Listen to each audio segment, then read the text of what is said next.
Japan. Die Kados waren erst in Japan für längere Zeit und ja, finde ich sehr schön. Jetzt freue ich mich sehr, dass ich den neuen Bevollmächtigten der IG Metall, Rainer Gehring, hier bei uns begrüßen darf. Er hat sich gleich bei der ersten Nachfrage bereit erklärt, für unser Bündnis hier auch zu sprechen. Vielen Dank.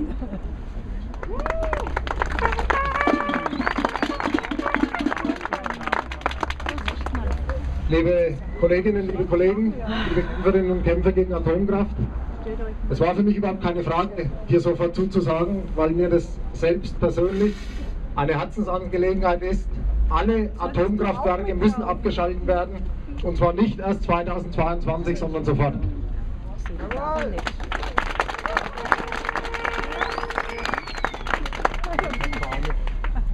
Auch die IG Metall bekennt sich zum Ausstieg aus der Atomkraft. Uns begegnet oft die Frage, wie schaut es denn aus? Ihr vertretet doch aber auch Arbeitnehmerinnen und Arbeitnehmer. Das hängt doch auch mit Arbeitsplätzen zusammen. Wie habt ihr es denn damit?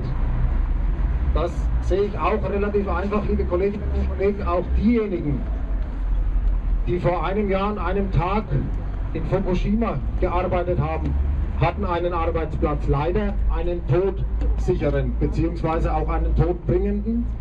Und deshalb kann an der Stelle für mich die Frage von Erhaltung der Arbeitsplätze nicht vor der Sicherheit und Gesundheit von Millionen von Menschen stehen.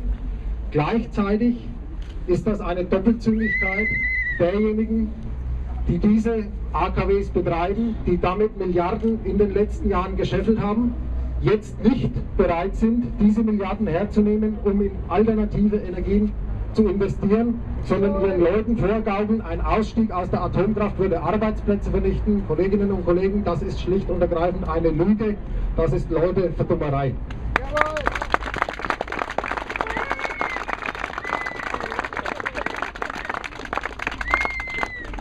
Gleichzeitig gibt es genügend Arbeitsplätze, wenn es zum Ausstieg aus der Atomkraft kommt. Wir fordern eine Energiewende, wir fordern mehr zu investieren in alternative, regenerierbare Energien, und wir fordern vor allem auch von der Bundesregierung, liebe Kolleginnen und Kollegen, nicht den Ausstieg zu praktizieren in der Form, wie sie es jetzt wieder tun, indem sie dann für Solarenergie Kürzungen in Milliardenhöhe durchsetzen, wohl wissen, dass daran Arbeitsplätze hängen, dass sie damit Arbeitsplätze vernichten und dass sie damit nichts anderes tun, als der AKW-Lobby, der Atomlobby in die Karten zu spielen. Wir fordern eine klare, deutliche Positionierung dieser Bundesregierung für die Abschaltung der Atomkraftwerke, für die Einhaltung, und vor allem, es wurde vorhin schon mal angesprochen, wir haben noch einige Wahlen vor uns, bis es wirklich soweit ist. Deshalb muss jetzt schneller gehandelt werden. Die Atomkraftwerke müssen und können schneller abgeschaltet werden. Es kann nicht auf die lange Bank geschoben werden, um anderen dann die Möglichkeit geben, aus diesen Regelungen wieder auszusteigen.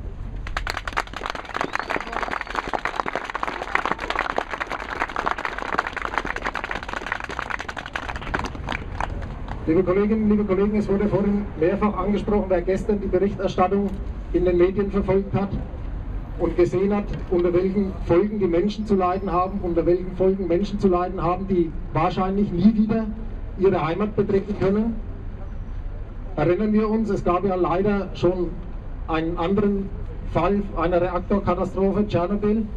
Auch dort ist jetzt lange Jahre nach dieser Katastrophe ein komplettes Gebiet unbewohnbar. Ich vermute mal, das wird in Fukushima nicht anders sein.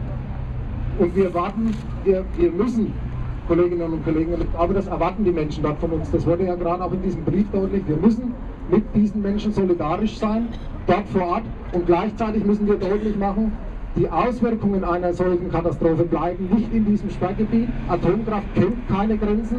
Atomkraft verbreitet sich wie eine Seuche, und diese Seuche müssen wir bekämpfen. Alle Atomkraftwerke abschalten, jetzt.